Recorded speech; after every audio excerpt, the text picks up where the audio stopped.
God bless America. I'm Sergeant Gunny O'Malley, and I've seen things.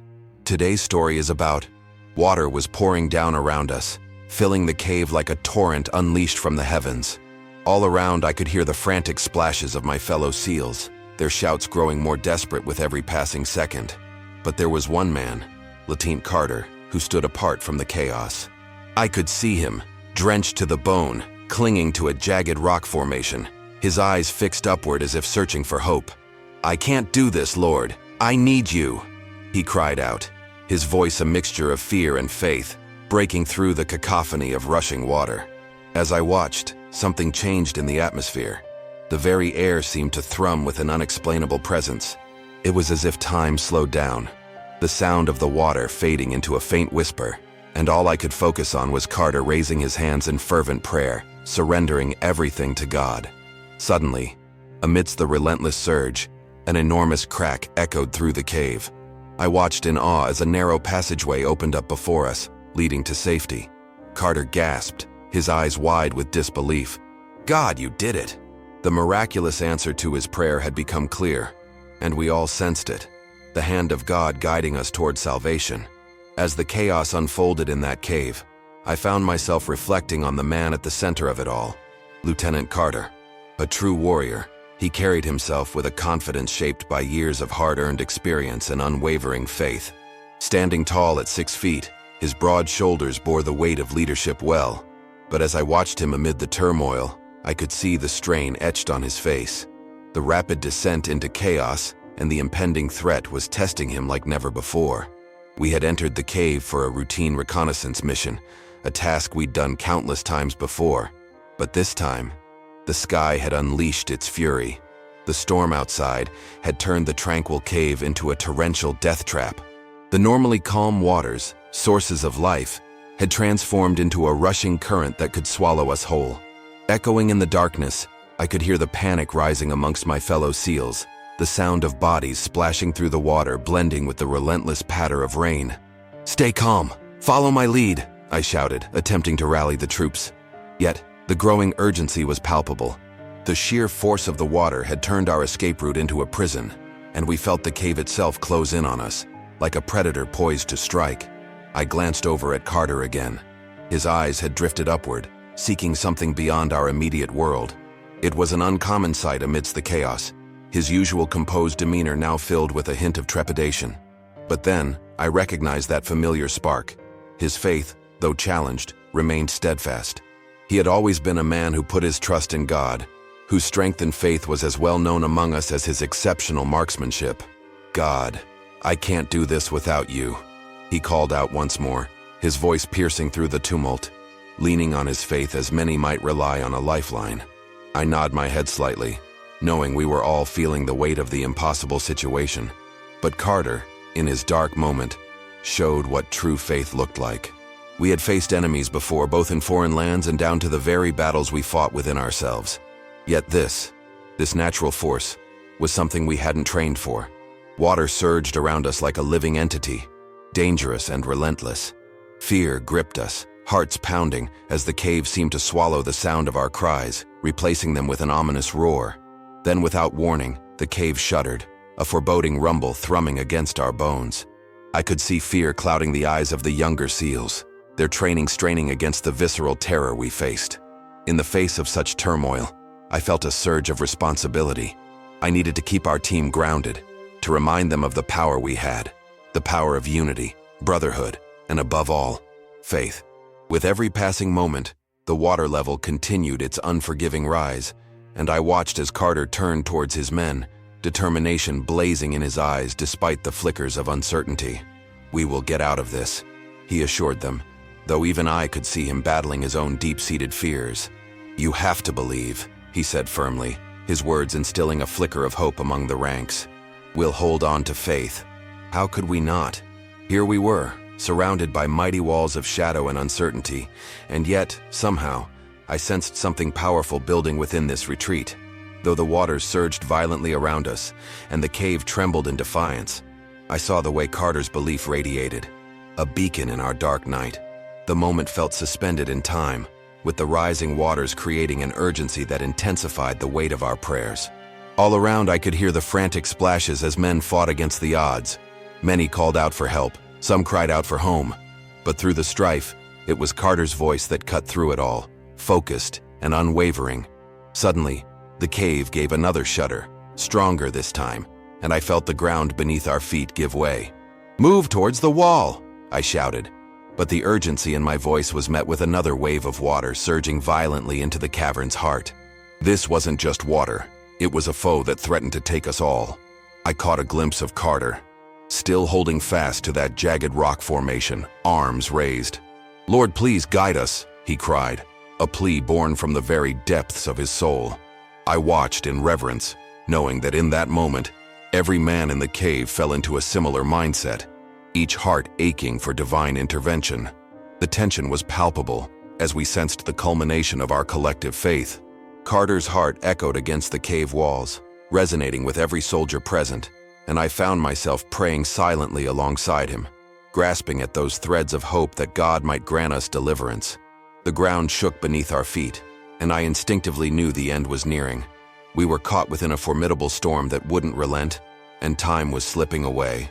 I caught sight of two younger soldiers, locked in panic, their eyes darting as the rising water licked at their heels. "We have to move," I shouted at them, but even as I did, I could see the rising fear in their eyes. The cave was not just a physical threat.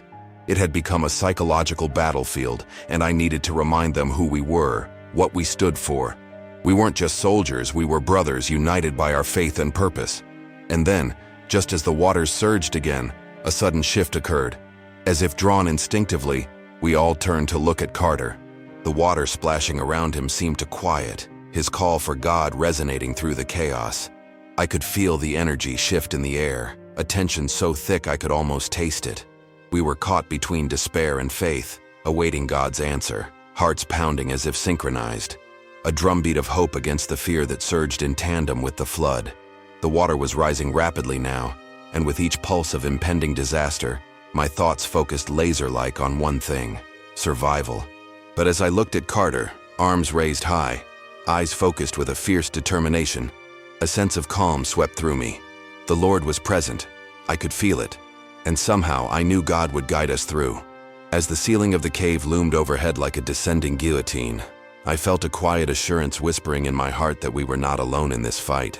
And just when it seemed the greatest danger was upon us, that miracle, that divine intervention, was just around the corner. All because of one man's unwavering faith in God. The water was rising, and with it, the despair that clung to us like a shroud. I could see the struggle etched on every face around me, fear battling against determination. It was palpable, a silence filled with the sounds of desperation and splashing water. But amidst it all, Lieutenant Carter remained steadfast, though even he seemed to be approaching his limit. I watched Carter as he clung tighter to that jagged rock. His muscles were screaming from the tension of holding on, every inch of him a testament to a soldier's might. But it was clear. His strength was waning, his grip slipping. "Lord, I trust in you," he shouted, voice edged with both fervor and desperation. It was a call for help, clear in the notes of anguish that echoed back against the walls, a plea rising like smoke. As the water raged around us, I felt a knot in my stomach tightening even further. It was more than just the physical toll. It was mental and spiritual as well. You could sense it in the air, thick with fear, hanging like a storm cloud waiting to burst. I could see the faces of the younger SEALs, eyes wide with panic. Their breaths quickened, and I could almost taste their fear, sharp and biting. They had trained for everything: hostile fire, ambushes, and missions deep behind enemy lines. But they weren't prepared for this, for nature's wrath. "Stay together!" I bellowed, desperation mingling with urgency. My mind raced, adrenaline pumping through my veins. We can't let fear divide us now. But as I glanced from face to face, I could see their resolve starting to crack. It gripped me with a chilling realization. This wasn't just a test of strength, it was a test of faith. Water surged around us, splashing onto our fatigues, making them heavier with each passing moment. The coldness cut through me, invading every crevice of my body, stirring a primal instinct for survival, even as I fought to stay strong for my men. Sweat mixed with rainwater trickled down my back, but it was the uncertainty that weighed the heaviest on my soul. Carter had always been a source of strength. He was the one who kept us all grounded. Yet here he was, swaying with the current, an unwavering presence drifting into the abyss. We cannot lose hope. God is with us. He will guide us, he proclaimed. But I noticed the tremor in his voice, a subtle crack beneath the surface. Suddenly, another wave slammed into the cave, sending splashes cascading against the walls. The force was like a battering ram. I could see Carter's face contort with effort. "Carter," I shouted, "we need to find a way to secure ourselves. We can't hold like this forever." But fear was creeping into the corners of the unseen. I could see doubt shadowing his face as he struggled to maintain his faith amidst the fury. "What if it's too late?" he muttered under his breath, just barely audible over the roar of water. It was a question that permeated through our thoughts, a whisper of despair that seemed to taunt us like a specter. His mental battle had become ours too. The pressure was mounting, forcing us to confront an overwhelming reality. I could feel it deep within my chest, tightening, squeezing like a vice. How long could we endure this? The truth was that hope faltered under pressure, and the relentless drumming of the rain seemed to mimic the chaos in our own hearts. Around me, men were beginning to falter, the toll of what it meant to be true warriors tested in valiant but brittle ways. One of the younger SEALs, Morrison, was battling tears. What if we don't make it?" he whispered. The anxiety etched all over him like a brand. "Don't you dare think like that," I admonished him, trying to inject strength into my voice. But inside, I felt the dread knotting tighter. "We've trained for situations like this. Trust your instincts." But even as I spoke, doubt slithered in with the fear, creeping like a thief in the night. The reality was heavy as the water that surged around us, each rise ebbing away at our resolve. The next wave crashed against the wall, and I caught sight of Carter once more, trying to lift himself up against that jagged rock formation, as if seeking divine intervention in our darkest hour. His body trembled, and I could see the physical strain pushing him to his limit. "Lord, help us keep our faith," he cried out, and with that, I witnessed his spirit flicker beneath the weight of the moment. "Carter," I shouted, my voice cutting through the rising din. "Hold on, we are with you, stay strong." My words felt thin, diminished against the roar of the tempest, but somewhere deep down, I hoped they would anchor him. Around us, another surge swept in, forcing me to brace myself against the wall. I could see men cling to whatever they could, fingers turning raw from the effort. The realization struck me hard. This was not just a battle against the water. It was a battle against despair itself. Every moment felt like an eternity. I could see Carter's jaw clenched tight, brow furrowed with the weight of expectation, though the doubt lingered in his stoic exterior. "God, I can't do this alone. I need you more than ever." His voice lunged out, shattering the momentary silence as his solemn call rose up to the heavens. That moment of vulnerability transformed into a spark. Around me, men held their breath, uncertainty wrestling against the igniting lifeline of Carter's faith. "Brothers, look to Carter," I called out, imploring my team. "He shows us true faith, unwavering in the face of fear." But with that, the water surged even higher.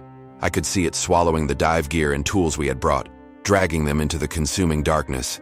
I felt a wave of helplessness wash over me, and I fought against the tide curling around the edges of my heart. As that dread grappled with our faith, I noticed Carter's shoulders reflected the weight of accountability. All while deep down, I understood that we were all in this together, every ounce of our struggle climbing higher, alongside the rising water. Then, in a moment of desperate inspiration, Carter's voice broke through the din.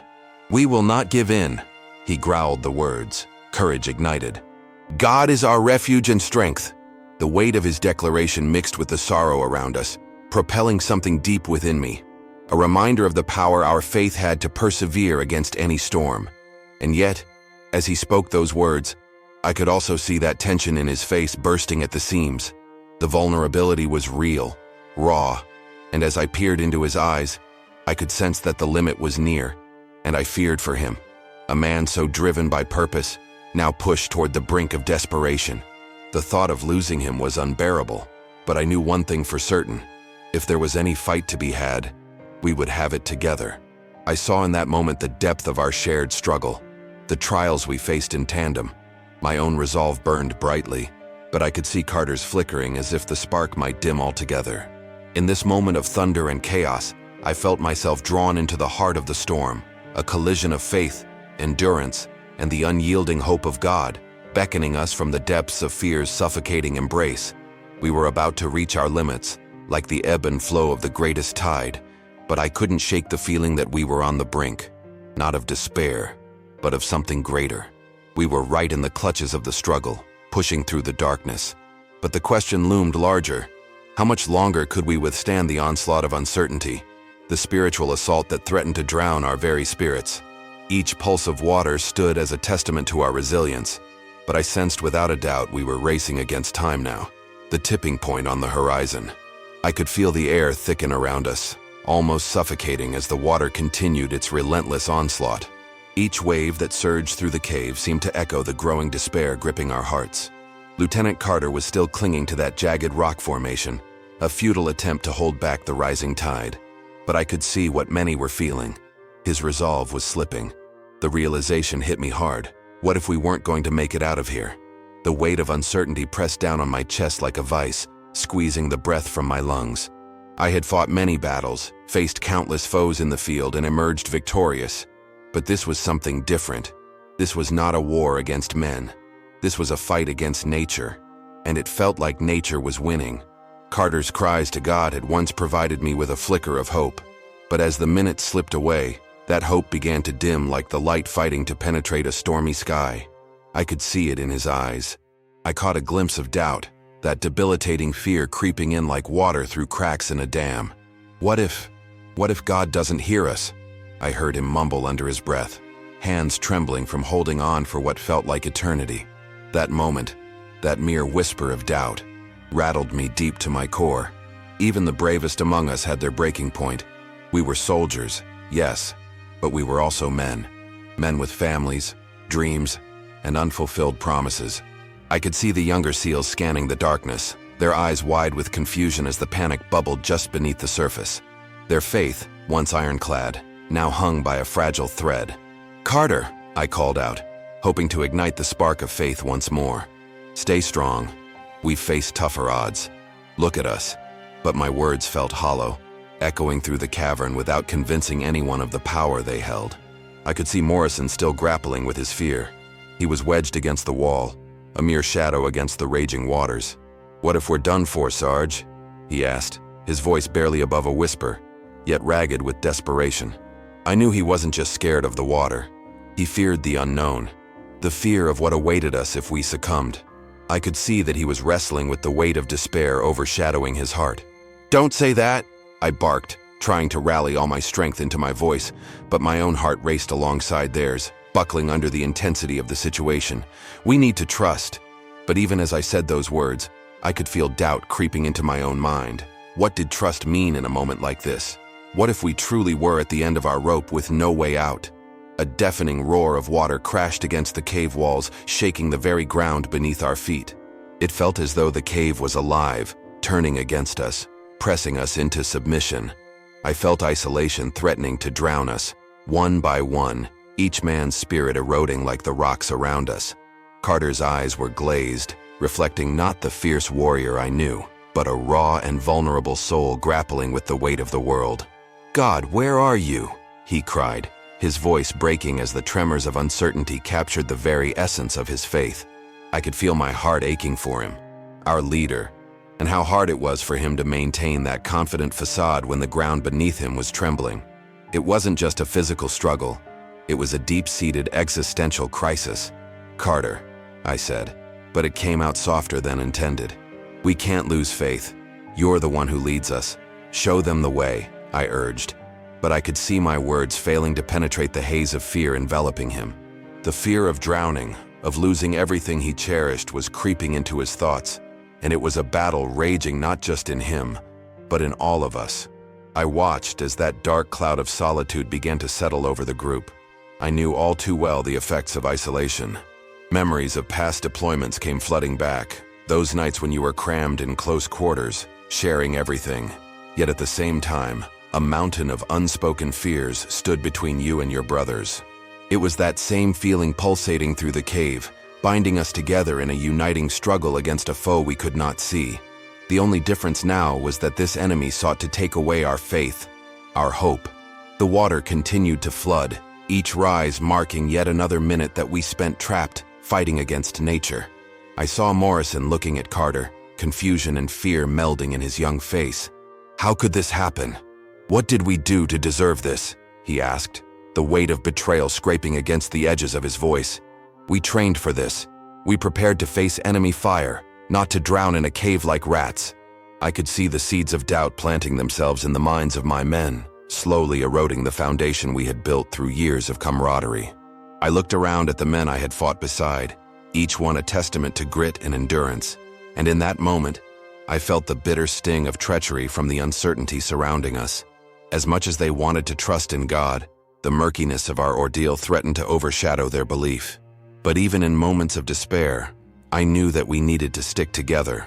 "Men!" I shouted, though my voice sounded strained. "We're SEALs! We face the impossible every day! We must not be divided now!" My heart raced, but the tremors of fear were palpable, cracking like the lingering echo of thunder in the distance. But the rising tide was not just a physical force. It was heavy with an emotional toll that pressed against our very souls. Each drop of despair, woven intricately into our progression, pulled us further into the murky depths. I turned back to Carter, who seemed lost in darkness. "Look at me, Carter," I bellowed. "Remind them, we're warriors. Your faith is our light. Cast out this shadow of doubt." I needed him to embody that strength again, the very strength that had inspired us during so many missions, that built our trust in him as our leader. But the echoes of despair rolled back at me. "He's right," Morrison whispered, shaking, his voice trembling. "What if God is silent?" At that moment, an enormous surge of water slammed against the wall, overwhelming us with force. I caught a glimpse of despair cascading down Carter's face as the crushing weight of doubt bore down on him. He seemed to shrink before my very eyes, the hope flickering as if a candle in a hurricane. I was afraid. I was afraid of losing him, of losing us. Could we trust in God when the circumstances screamed otherwise? Each man battled against the darkness encroaching our minds, a common struggle that I couldn't ignore. The pressure mounted until it felt unbearable, closing in around us like a vice. "We can't let this be the end. We must find a way," I urged, my heart clenching at the thought of defeat. But as desperation clawed its way into our spirits, I began to wonder, how could we fight when we felt so utterly alone? Just as the weight of the moment settled into the depths of my being, a crack echoed through the cave, the first sign of an impending collapse. I looked at each man, every tightly held breath drowning in uncertainty. We were cornered now, and what lay ahead was a challenge none of us could foresee, a convergence of faith and doubt battling for dominance in our hearts. How would we find our way through such despair? The challenge looming before us felt more immense than the rising waters, an onslaught of the impossible. But deep down, I felt the flicker of conviction.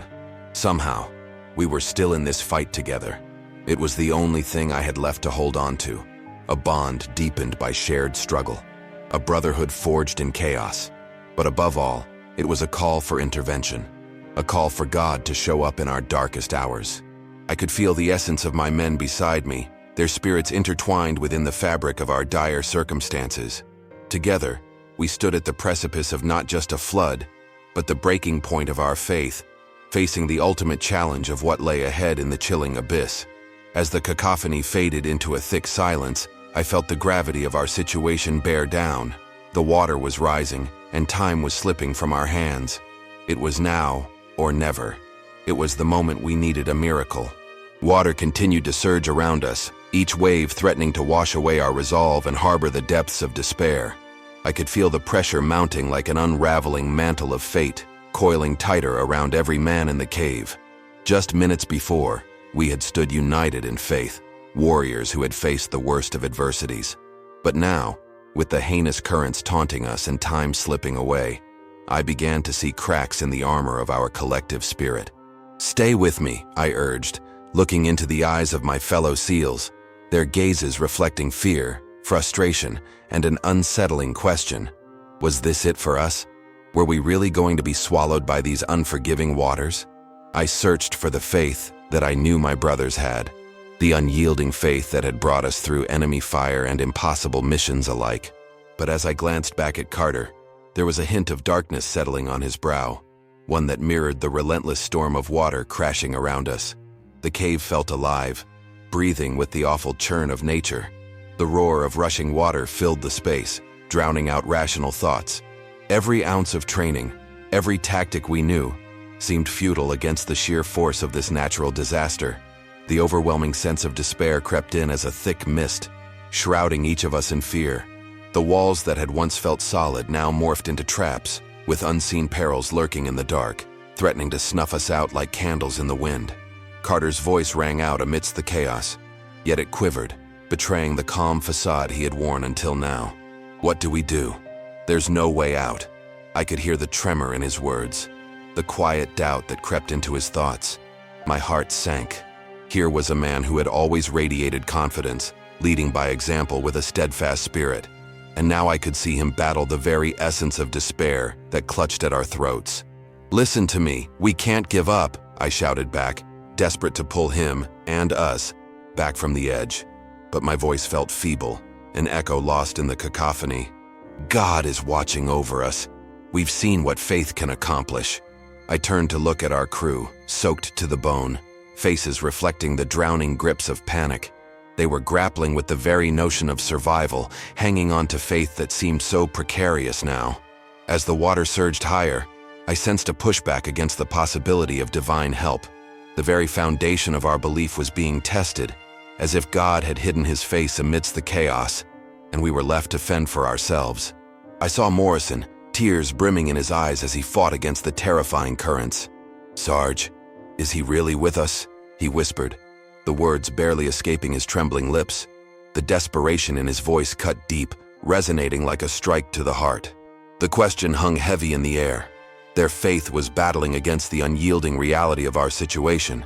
"Keep your eyes on him. Remember the many times he's intervened. He is our refuge," I declared, searching for that flicker of belief. "Don't you see? In our moments of desperation, that's when God shows up strongest." The urgency of my words felt like a lifeline tossed into turbulent seas, but fear was wrapping its icy fingers around us, demanding to be acknowledged. Carter looked up, brow furrowed, doubt swirling in his eyes as he fought against rising darkness. "But what if we don't leave here?" He struggled to keep his voice steady. "What if we drown? It feels like the end is near." Each word felt as if it chipped away at the last bits of hope we clung to, suffocating under the weight of that ultimate question. The water swelled and the cave shuddered. I could see the eventide setting in, the endless spiral of despair wrapping tighter around each soul present. I began to realize that this wasn't simply about escaping the physical confines of the cave. It was about wrestling against the onslaught of despair that stripped us of faith. Each minute felt like an eternity, and the air grew thick with uncertainty. But deep inside me, I felt the stirrings of a conviction ready to break through. It wasn't just my life at stake. It was each of my brothers. It was our bond, our faith, and the vital spark of God's presence in the storm. As my heart raced, a fire ignited within me. We could not falter now. We had to act in faith, even when faced with overwhelming logic screaming otherwise. I locked my gaze on Carter and shifted into my commanding voice. "We've been trained for moments of chaos and uncertainty. We are more than soldiers. We are men of faith, and I will not let the fear of drowning snuff that out." My voice pierced through the rising crescendo of water and panic, hoping to rouse the embers of belief embedded deep within each man. "It doesn't matter what the world throws at us," I shouted, trying to spark that warmth in their eyes again. "Our God is greater than anything we face. We may be trapped, but if we turn our hearts to Him and believe, I know He will show us the way." I did my best to project that certainty, even when my own heart wrestled with doubt. In that moment, I saw Carter struggling within himself. His hands trembled slightly as he clung to the jagged rock, eyes flickering between fear and the primal call of faith. I could sense he was processing the impossible, the idea that just beyond the suffocating waters lay a supernatural divine intervention. Did he dare hope? Longing lifted my voice, wanting him to step beyond the veil of despair. "Carter," I called, urging him with the weight of brotherly love. "Lead us. We need your faith. Throw all uncertainty to the wind and choose belief. God can open doors where there seemed to be none. As the water rushed with thunderous fury, something shifted in him. I could see the tension easing, his jaw unclenching. His eyes flicked up, piercing through the chaos, just as the heavens delivered additional pounding drops of rain. "Lord, please give us a sign," he finally said, a humble plea rising amidst the chaos, piercing the despair around us. And in that very moment, like a spark igniting dry kindling, a realization struck both Carter and me. The cave was shaking with a violent intensity, as though God himself was calling us to put our faith into action. We may have been trapped physically, but my heart began to swell with a radical understanding. What if we didn't merely wait for signs of salvation, but allowed faith to shape the way we responded to impossible odds? "Carter," I shouted again, surging with newfound conviction. "We will not wait passively for deliverance. We will charge forward, together." As the ground trembled beneath our feet, I couldn't help but feel the swell of people around us rising too, hearts uniting into a resounding chorus pleading for help from above. "Together!" I yelled, raising my own arms to the heavens like Carter had before. "We will hold our faith high as a banner against the rising tide. God will make a way." I watched as the hesitant faces around me gradually transformed, flickers of bravery sparking amidst the dim encroachment of doubt. And then, with a great rush of faith and adrenaline, I shouted, "Dive towards the passage." I could feel the surge of adrenaline racing through my veins. The jaw of the cave seemed to beckon us forward, dangerous yet hopeful, like stepping off a precipice into the unknown depths of life and courage. Just as I felt the faith in my resolve swell to a tumultuous crescendo, I sprang towards that uncertainty. "Follow me. God leads the way." My heart beat wildly, echoing the resounding battle cry, knowing full well that the tidal wave swirling around us would test all of our resolve. Carter followed suit, arms raised high in defiance against the tempest, trusting in God's sovereign guidance even as the water crashed furiously around us. We leapt into the unknown, casting trepidation aside, a team of faith-filled soldiers moving in unison against the chaos of despair. The impossible was upon us, but our hearts were bound together, buoyed by the courage gifted by unwavering belief. "Lord, we will follow you." As the rising waters surged ominously around us, I could feel the palpable tension in the air. It wasn't just the relentless current threatening to pull us under. It was the creeping sense of doubt that began to weigh heavily on every soldier's heart. In that moment, the reality of our situation felt darker than the cave itself, yet there was something stirring within Lieutenant Carter. As I watched him, I could see he had undergone a transformation from fear to fierce determination. "Together!" I shouted, gesturing toward the narrow passage that had revealed itself in the rock wall, our glimmer of hope amidst the chaos. "We need to move now. Stick together." We were all on the precipice of what felt impossibly daunting, but I could see that Carter was embracing that calling with newfound fervor. He knelt on the slick stone, clutching that jagged rock fixture, and I could see the flickering light of faith in his eyes. "God, you will guide us," he cried out, this time with the conviction of a man who had fully surrendered himself to God's will. In that instant, his earlier doubts evaporated, replaced by a radiant belief that illuminated the darkness around us. I could see the faces of the younger SEALs flickering with uncertainty, their trust hanging delicately in the balance. Morrison, still visibly shaken, searched Carter's face as though seeking reassurance. But what he saw wasn't merely a soldier clinging to hope. It was a warrior, filled with confidence, trusting completely in God's deliverance. "Carter, are you sure?" Morrison hesitated, his voice quaking. I met Morrison's gaze and then turned to Carter. "You need to lead us, Lieutenant, but we'll need every ounce of your faith now more than ever." Carter nodded, a small smile breaking through the grimness of the situation. "We're brothers. We won't let fear dictate our actions. We'll be each other's strength." His eyes were now cutting through the fog of doubt. "Lord, lead us through this." There was magic in that moment, a moment of profound surrender that intertwined the lives of everyone present. Each breath brought a renewed sense of unity, as hearts began to align in purpose. Yet, the storm continued its violent thrashing just beyond our small alcove, a reminder of how perilous our path truly was. I could hear the torrent outside rumbling like a beast, echoing threats of chaos. Yet in the center of that turmoil, something remarkable began to unfurl. Here we were, Men who trained for scenarios of danger and combat, now literally facing the odds of nature itself. But it was through that faithfulness, that willingness to lay it all in God's hands, that I sensed the impossible could spark to life. "Are you guys ready?" Carter's voice surged with an energy that seemed to resonate from his very core. "Trust in God, and we will find a way through." With resolve building like a tidal wave, Carter led the way to the narrow passage. As we moved, his voice reached out like a lifeline. "We're not just praying for a way out, we're making it happen." With every step, I felt the uneasiness of doubt linger among the men still wavering in the shadows. But every soldier's resolve burned brighter as Carter's unwavering faith rose to meet the challenges ahead. We entered the passage, water swirling dangerously close, but I could feel the fears dulling against the sharpness of belief. "You see, this is what true courage looks like," I thought to myself, an inward reflection capturing my attention even in chaos. It reminds you that true courage often looks like surrender. Embracing faith, that vulnerability, is what gives us the power to move forward, even amid the fiercest churn of doubt. As we squeezed through the narrow opening, the coldness of the water enveloped us, pulling at our fatigues. I could see a flicker of doubt dance across some faces behind me, and I knew I had to hold them tightly to the vision of what lay ahead. "Keep going," I urged, my voice low but firm. "Carter's leading us toward our promise. God has made a way." With each inch, Carter pushed forward, nearly slipping several times. His hands clung to jagged edges, muscles straining, yet his spirit shone brighter than ever. I watched in awe as he turned back to the team, determination etched across his soaked face. "No matter what happens, don't lose faith. God will see us through." His words hung in the air, a rallying cry echoing deep into unresolved fears. The younger SEALs, fueled by Carter's conviction, dug deep, pressing on despite the rushing water battling against them.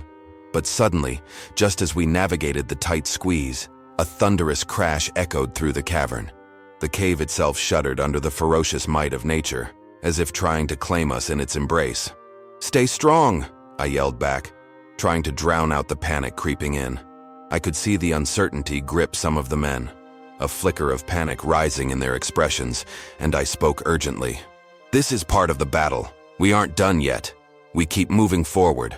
But as the tremors continued, I felt the doubt creeping in on my own heart, gnawing at my resolve. Would we really succeed in orchestrating this leap of faith? Carter turned back to face us, a glimmer of vulnerability breaking through his brave facade. I watched as he wrestled with that moment, the tension of doubt lying heavy amidst the waves of faith rolling over him. And in that moment of reckoning beneath the weight of uncertainty, I reached out, placing a hand on his shoulder. "We're with you," I said softly, my voice firm yet reassuring. "You've set the tone, and we trust you. God is with us." He nodded appreciatively, gratitude igniting once more in his eyes. "All right, keep moving," he encouraged, and it became evident to me that the earlier spark of faith no longer belonged to just him.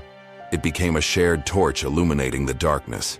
The rush of adrenaline surged through me as we continued forging ahead, the momentum propelling us onward into uncharted territory.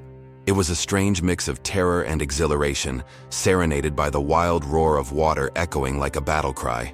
Every splashing footfall led us deeper, toward a greater light, or so I hoped. Each obstacle we faced was heavy with the eerie truth that they could just as easily be our end. Yet what lay ahead shimmered with possibility, a miracle intertwined with divine intervention. As we delved into that narrow passage, doubt began to slam against the very foundation of our faith. A massive wave crashed just outside, reverberating through the rocks, drowning the air in darkness.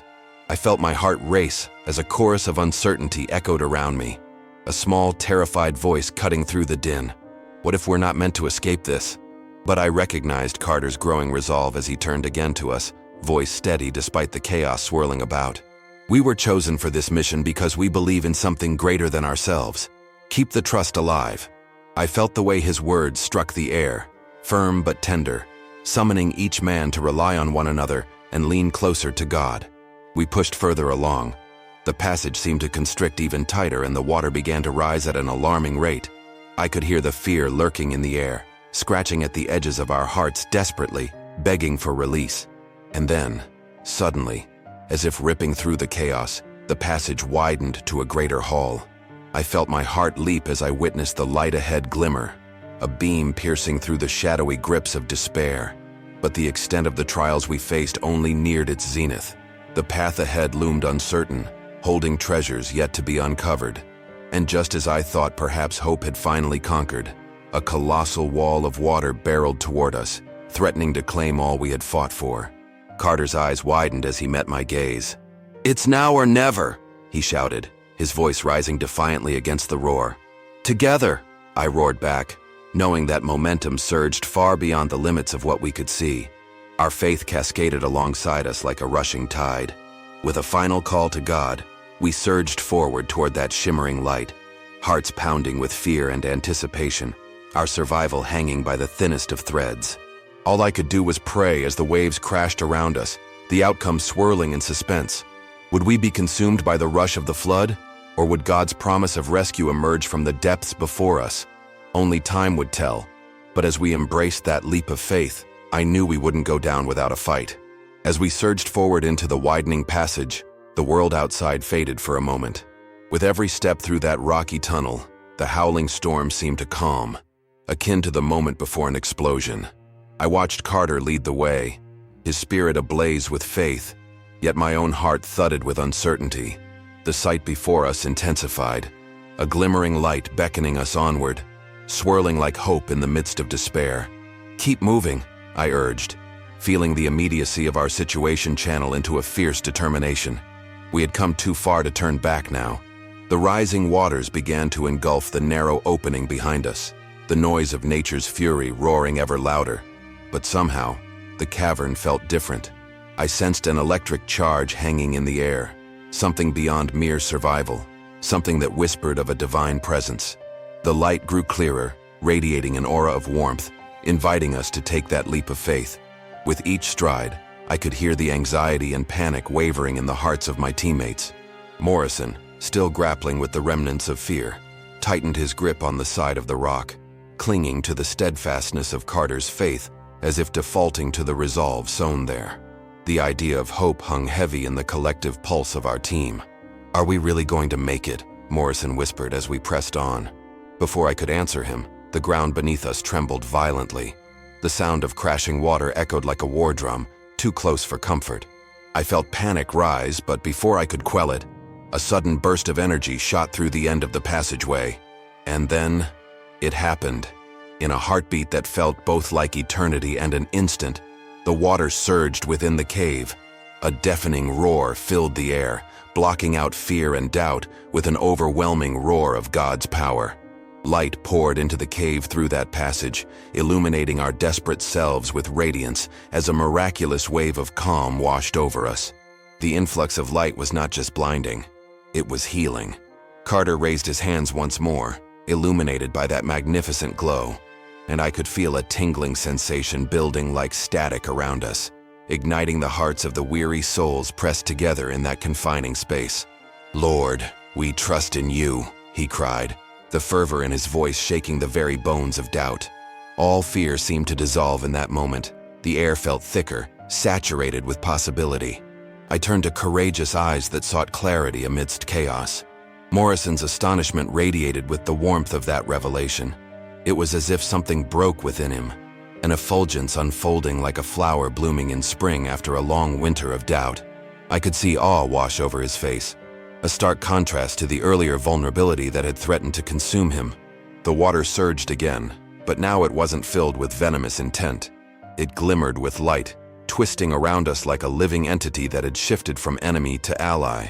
Where moments before it threatened despair, now it felt as though every drop echoed with the power to cleanse the fear intertwined in our hearts.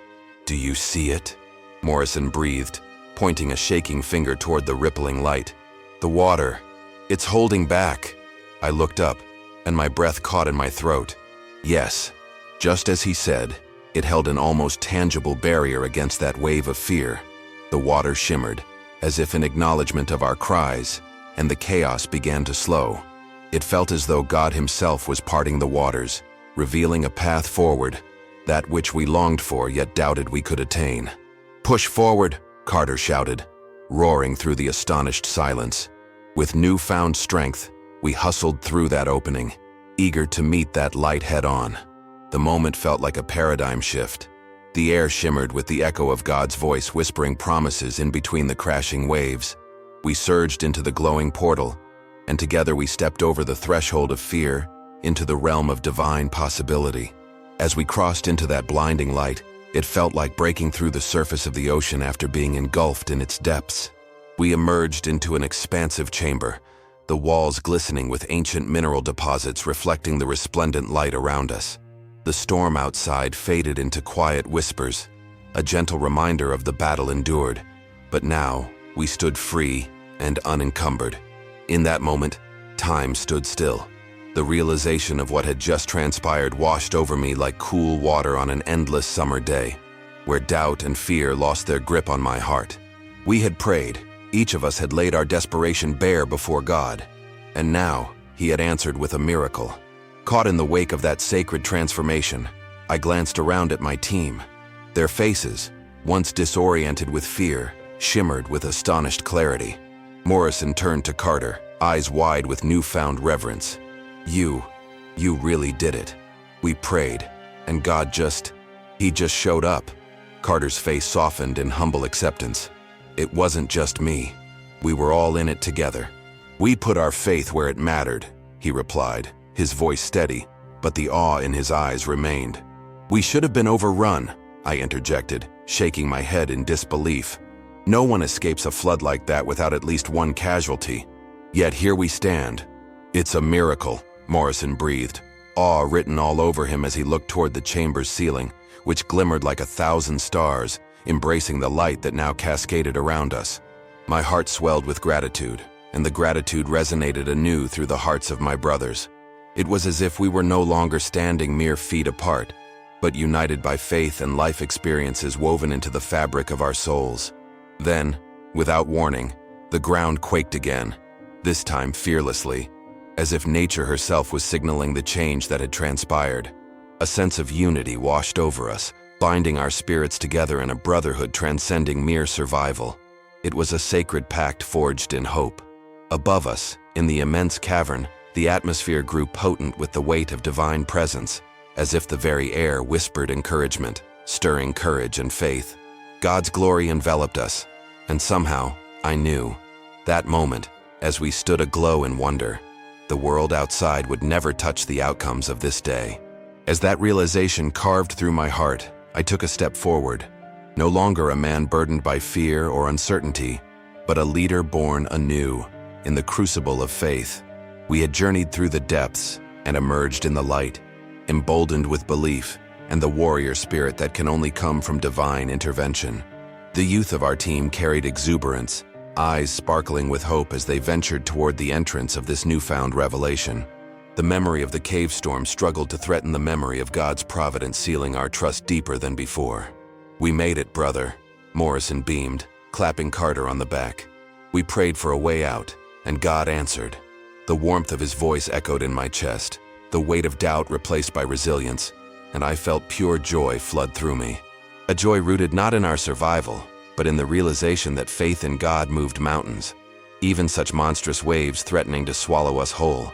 We had not only escaped the looming threat, we had come through a transformation, forged together into a stronghold of brotherhood that could withstand anything the world cast our way. God had granted us more than mere survival. He had blessed us with renewed purpose, a reinvigorated bond that would carry us through every storm ahead. And with that burning belief, we took another step forward into the bright unknown, with faith as our guide, ready to embrace the adventures yet to come. As we emerged from that cave, the raw power of what we had just experienced began to sink in. It wasn't simply about surviving a flood. We had witnessed the amazing journey of faith transform us into something greater than ourselves. Around me, I could see the looks on my brothers' faces, expressions that blended disbelief with gratitude. Lieutenant Carter stood at the forefront, an embodiment of resilience. He had led us through the darkest of times, now glistening in the light of the higher purpose he had anchored his faith to. The moment we stepped into the wider chamber, something deep within his soul shifted. The earlier flicker of doubt had been replaced by a flame, bright and unwavering. Later, As we gathered in a circle outside the cave's opening, the realization of our shared experience began to settle in, an experience not just of survival, but of profound awakening. Morrison, who once struggled with uncertainty, now stood tall, eyes shining bright with newfound confidence. "I can't believe we made it," he said, a smile breaking over his face. "And I can't believe it was because of faith, real faith."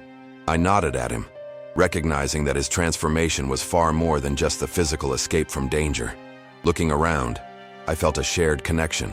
Each man's heart now beat in sync with a rhythm born from that harrowing experience, each of us altered at our very core. Carter's voice broke into the reflective silence. "We're not just soldiers, we're warriors of faith. Our lives are not measured by our battles, but by the courage to trust in God during the storm." The resonance of his words hung in the air, gripping us as we absorbed the weight of the truth behind them. As we shared stories, battling the cacophony of disbelief that had once clouded our minds, I noticed a marked shift in the group. The skeptics who had questioned the power of faith now stood firmly in its embrace. They carried testimonies like badges of honor, stories of doubt that had been shattered like mirrors, reflecting the light of a greater truth. "Remember when I whispered, 'What if God was silent?'" Morrison said, looking up at Carter with reverence. I never thought everything would change when we asked." Carter clasped Morrison's shoulder in a brotherly gesture. God's presence was never silent. He was waiting for us to call on him. Our faith opened the doors we couldn't see. As everyone shared their transformative moments, I felt a swell of pride and love for these men who had journeyed through this shared trial. For many, it had been an anguished moment, grappling with inner doubts and fears. In those shadowy depths, however, they discovered something profound: the power of divine intervention rooted in trust. Days turned into weeks, and the tales of our escape traveled swiftly through the ranks, echoing in barracks and mess halls. The story of that harrowing day, a testament to our faith, soon became an emblem of hope recognized by many. It was a reminder that we may face storms, but faith acts as our anchor, and God provides the way through. Men began to gather at the chapel, creating a fellowship inspired by our experience. Those who had once quietly wrestled with skepticism now flocked together to explore the depths of their faith. It was heartwarming to see my brothers studying scripture, discussing prayers, and reaching out to one another in times of need. I stood back, a humble witness to this transformation occurring around me. Carter's faith, once questioned, now served as a beacon that illuminated the path for many lost souls. It was as if God had employed each of us to chip away the darkness that had held back so many brave hearts, ushering them toward hope.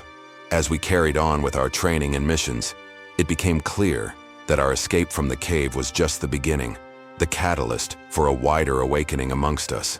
Each soldier in the unit understood we had a legacy to uphold, a responsibility to carry forth our experience, reminding one another that the bond we shared was forged not just through combat, but strengthened through faith. I remember one particular evening, sitting on the barracks steps, watching the sun dip below the horizon while the laughter of my brothers echoed among the camaraderie. Morrison approached me, his demeanor transforming from timid to bold. "Sarge, what if we took this further? What if we helped the younger guys understand how faith can turn the tides? We could share our story, maybe even start something." "What do you have in mind?" I asked, intrigued by his earnestness. "Something like regular faith meetings, just a space for us to talk, share, pray, whatever we feel. Let them know it's okay to wrestle with doubt, but faith will get them through the toughest of times." I could see the fire in his eyes, and I nodded in agreement. "That's a mighty fine idea, Morrison. We can make it happen. God has a way of using our experiences to yield a greater good." And as the weeks turned into months, the faith meetings became a cornerstone of our platoon. We would gather to share, pray, and support one another, examining the ever-burning truth revealed through our harrowing escape. Those times spent together strengthened our bonds, reshaping lives one prayer at a time. The barriers that once separated us, age, rank, doubts, were replaced by a sense of unity and brotherhood. Each story shared became a testament to the dynamic ways God works in our lives, refining us in the fires of adversity. Now I can tell you without blinking that faith is a force that shatters doubt. It's the lifeline that draws us from the depths. If you're listening to this story, there's a purpose woven into it, one that beckons to your heart. This is not merely a tale of survival against the odds. It is a genuine call to action. Perhaps you found yourself on the brink of despair, doubting if God is present in your situation. My brothers and I stood where you might be standing now, questioning, wrestling with uncertainties. But our journey took a powerful turn when we called out to God. That's where real change began. I urge you, if this story moved you, honor that courage. Join our platoon right here. Be part of what we're building by simply hitting that like button and subscribing to Valor and Faith. Embrace that call to faith. Allow it to reshape your story, just as it reshaped ours. God is ever present, waiting to meet you in your moment of need. Together, we can turn the tides of uncertainty into a tide of hope. Don't hold back. Grab hold of that lifeline today. Until next time, stay strong and stay faithful.